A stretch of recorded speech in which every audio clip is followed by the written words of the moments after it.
Sebenarnya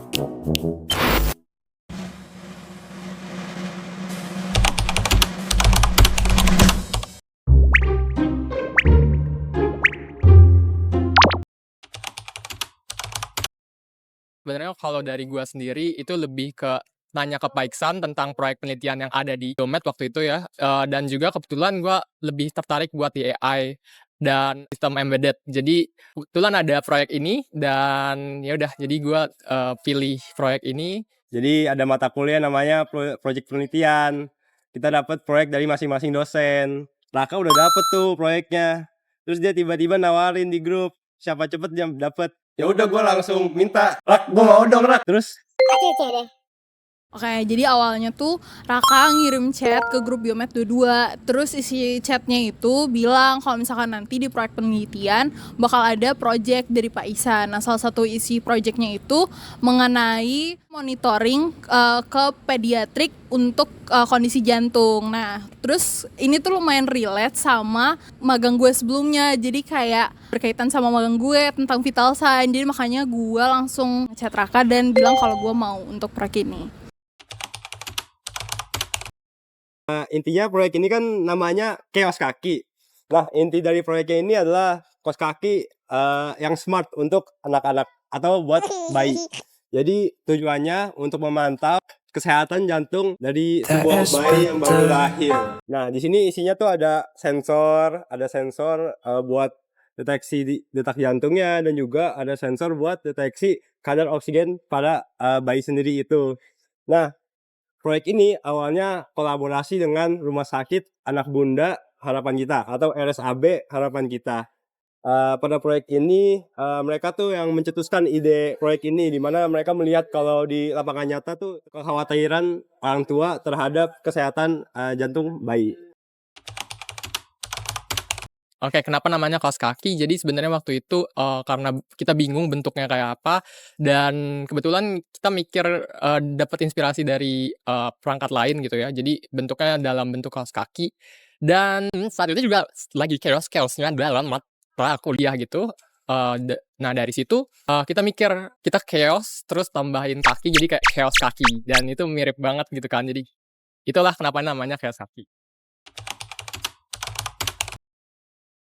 Kayak jadi alasan di latar belakangnya proyek ini, jadi sebenarnya proyek ini tuh dari Pak Ihsan. Nah, Pak Ihsan tuh megang salah satu proyek dengan topik utama itu mengenai pemantauan dan monitoring kondisi jantung untuk pediatrik. Nah, karena Pak Ihsan salah satu dosen di proyek penelitian, nah jadi kalau proyek penelitian itu merupakan salah satu matkul PIL yang ada di semester 6. Jadi Pak Ihsan tuh nawarin topik itu. Jadi itulah urgensi sebenarnya dari adanya proyek ini. Oke, jadi alat kerja ini nantinya dipakai untuk, bayi atau pediatrik, sekitar, umur, yang baru lahir ya atau neonatal itu di sekitar 0 sampai 6 bulan. Nah, untuk cara penggunanya sendiri di sini kita pakai sensor infrared yang akan merefleksikan, sinarnya dari yang menembus ke kulit bayi ya dan ke pembuluh darah nantinya akan direfleksi ke, sensornya kembali dan dari situ barulah akan diproses di ESP32. Nah, dari ESP32 nantinya akan, diestimasi vital sign, heart rate, dan juga saturation oksigen yang akan ditampilkan di, dashboard Blink atau yang mana Blink ini, cukup open source untuk digunakan, orang-orang gitu. Dan, nantinya ini sangat berguna untuk orang tua untuk memantau vital sign dari anak-anak mereka, gitu. Komponen yang digunakan ya pasti ada otaknya, itu microcontrollernya. Microcontroller yang kita pakai ini super kecil, namanya Xiao ESP32C3, di mana dia ada kayak built-in antenanya, jadi kita bisa langsung IoT dengan gampang kan dengan koneksi yang kuat. Selain itu juga kita ada lithium baterai yang dimana dia akan ngejalanin atau ngepower proyek kita. Ada juga TP4056 yang dimana bakal digunain sebagai charger buat baterai kita. Dan pastinya ada sensor kita yang bakal ngedeteksi detakan jantung dan juga kadar oksigen dalam bayi, di mana kita pakai Max 30-10-2, yang dimana itu kita udah cek akurasinya dan dia tuh yang paling bagus daripada Max yang lainnya.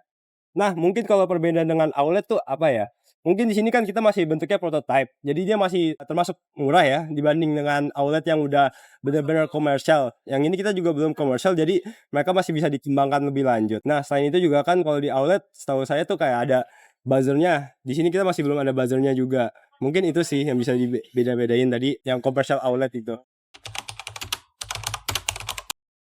Oke, jadi kalau berapa lama waktu pengerjaan si proyek ini, kita tuh ngerjain dari kurang lebih awal Maret hingga UAS. Nah, UASnya tuh sekitar pertengahan Juni. Terus kalau misalnya pembagian tugasnya, kebetulan Hasan lebih hands on ke elektrikalnya, terus Raka tuh lebih hands on ke bagian firmware-nya, terus gua lebih hands on ke mekaniknya, gitu. Bagian elektrikal ya pasti, hal-hal yang berbau elektrikal kan, di mana kita kayak riset dulu sensor yang mau dipakai itu apa aja, kayak kita juga testing sensornya kayak gimana yang lebih paling bagus kayak gimana. Terus kita juga mungkin feedback nih sama, dosen pembimbing kita ya Pak Ihsan, juga nanyain terus pakai baterainya yang mau kayak gimana, kita pakai yang baterai yang super mini karena di sini kan kita maunya proyeknya yang sangat kecil ya, sangat mini. Di sini udah terlihat ini yang paling kecil. Nah, makanya itu kayak microcontroller cari yang paling kecil, terus baterainya cari yang paling kecil, komponen-komponen lainnya juga diusahakan yang paling kecil. Nah, itu. Nah, selain itu mungkin banyak melakukan soldering, bener-bener banyak melakukan soldering karena ya banyak hal-hal yang harus disambungin gitu loh, komponen-komponennya, komponen elektriknya. Nah, waktu itu juga pernah bikin PCB buat awal dari proyeknya itu, desain proyeknya. Cuman ternyata karena beberapa hal, PCB-nya nggak kepake. Jadinya, kita langsung pakai komponen-komponen kayak gini, kayak pakai langsung komponen microcontroller-nya. Mungkin selain itu kayak kita melakukan soldering, crimping, dan mengintegrasikan semua, elektronik di satu satu alat ini. Oke, di bagian software ini, gua mengerjakan, algoritma dari alatnya sendiri. Jadi di sini pada dasarnya gue, membuat kode estimasi heart rate dan juga saturasi oksigen, yang mana nantinya akan ditransmisikan ke, Blink ya nantinya.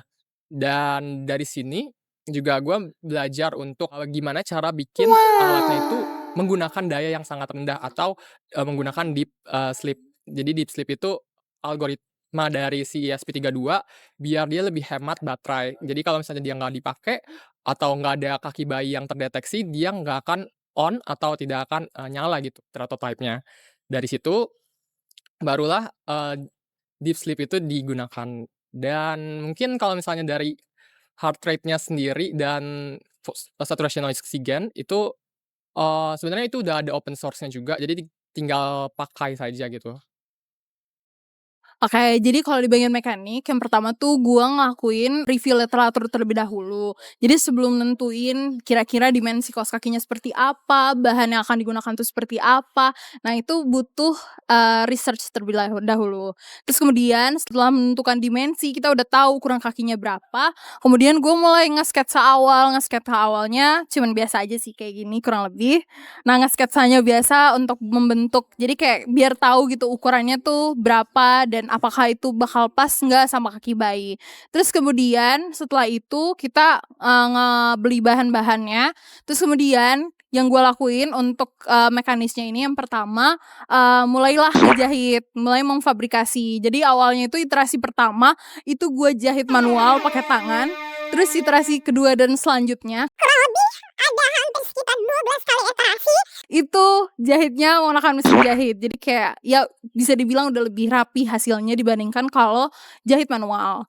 Terus kemudian selain itu di mekanik, gue juga ngedesain untuk electrical box-nya. Jadi ngedesain gimana supaya dia bisa compact sama electrical komponen yang kita gunakan dan bisa tetap aman gitu. Jadi kayak posisinya si electrical ini tidak terguncang, terus kayak posisinya aman gitu di dalam electrical box-nya. Terus sama kita juga ngedesain si sensor placement-nya. Jadi buat meletakin si sensor Max 30102 yang kita gunakan. Gitu.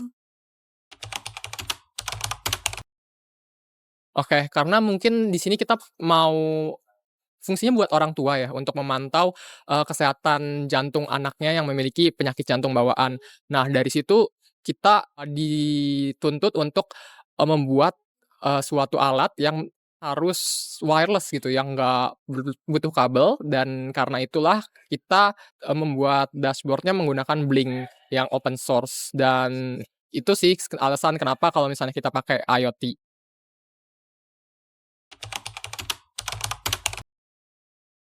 Oke, jadi alasan kenapa kita akhirnya memilih kaos kaki, jadi yang pertama tuh sebenarnya usulan dari Pak Ihsan juga, kita bikin kaos kaki karena, dirasa mungkin lebih efektif ya, sama fabrikasinya tuh cenderung lebih murah dibanding kalau misalkan kita ngedesain gelang ataupun belt. Terus, setelah gua menjalani proyek ini juga, gue sempat cari tentang, apa ya, riset-riset gitulah intinya. Kalau misalkan, kaos kaki itu yang pertama dia lebih aman kalau misalkan, gelang ataupun belt. Yang pertama kalau misalkan gelang itu posisinya kan di tangan, jadi otomatis, si bayi ini bisa aja gitu bergerak aktif. Jadi jatuhnya kalau misalkan posisi si sensornya juga di tangan, takutnya malah, mengganggu gitu atau bikin artefak gerakan gitu di tangan gitu kalau misalkan pakai gelang. Nah terus kalau misalkan belt itu, takutnya kayak pada saat bayinya lagi berbaring dan lain sebagainya, itu bisa ngeganggu si bayinya, bikin tidak nyaman dan lain sebagainya gitu. Terus si sensornya ini juga kalau misalkan belt, dia tuh bisa aja bergeser kalau misalkan nggak terlalu kencang posisinya, seperti itu. Makanya kita milih kaos kaki. Kegagalan banyak sih, cuman, mungkin yang ini sih yang utama, yang pas pengen, implementasi PCB-nya. Jadi pas di PCB itu intinya awalnya pengen kayak semua komponen ada di PCB, kayak, ESP32, tapi pengen ESP32 cuman chip-nya doang, jadi nggak seluruh ESP32. Dan juga pengen lithium ionnya, TP4056, dan juga, koneksi buat ke sensornya. Cuman pas saya coba soldering sendiri itu, dia nggak bisa-bisa, dan emang solderingnya susah karena kalau di ESP32 tuh chipnya solderingnya harus presisi dan kayak dia tuh SMD atau kayak mounted gitu, jadi nggak bisa ada bolongan gampang langsung soldering. Nah, cari solusinya waktu itu kan berarti mencari microcontroller yang bentukannya kecil. Waktu itu dapet ESP32C3, udah dicobain dia bisa. Tapi ada masalah lagi. Masalahnya itu dia, koneksi ke WiFi-nya yang kurang baik. Jadi dia nggak bisa terlalu jauh dan kadang-kadang nggak bisa membaca di Blink kita. Akhirnya ya udah mungkin ada lagi, kita cari lagi ternyata ada Xiao ESP32C3 di mana dia ada built-in antenanya, di mana built-in antenanya ini yang bisa bikin kita dapat WiFi koneksi yang baik buat transmisi data-datanya ke Blink. Oke, jadi kesulitan yang gue hadapi itu karena fabrikasinya banyak banget iterasinya. Jadi yang gue rasain adalah gimana caranya biar bisa mendapatkan pola yang sesuai. Jadi jahitannya rapi, terus kaos kakinya ini tuh bisa pas gitu dan sesuai sama apa yang kita harapkan gitu. Oke, mungkin kalau misalnya dari gua sendiri kesulitan yang gua hadapin itu, Gue nunggu 2 teman gue yang kelar dulu ya guys. jadi emang harus, gua ngerjain ini buat ngujinya juga, dan ngujinya itu, harus nunggu sampai semua komponen tuh jadi. Jadi karena itu gua harus nunggu teman-teman gua yang hardware kelar dulu. Dan waktunya juga cuman tinggal dikit lagi, jadi gua cuman nguji sebisa gua aja. Puas mungkin 8 dari 10 ya. Nah, sebenarnya secara mata kuliah udah puas banget karena benar-benar dapet mata kuliahnya, yaitu proyek penelitian. Namun kalau mungkin dari gue sendiri karena gue PIC dari elektrik kayak ada banyak kegagalan dan gue kayak, wah gue merasa, wah gue gagal ini, itu. Jadi kayak ada masih beberapa yang kurang puas, apalagi di bagian PCB karena gue belum pernah bisa berhasil PCB itu.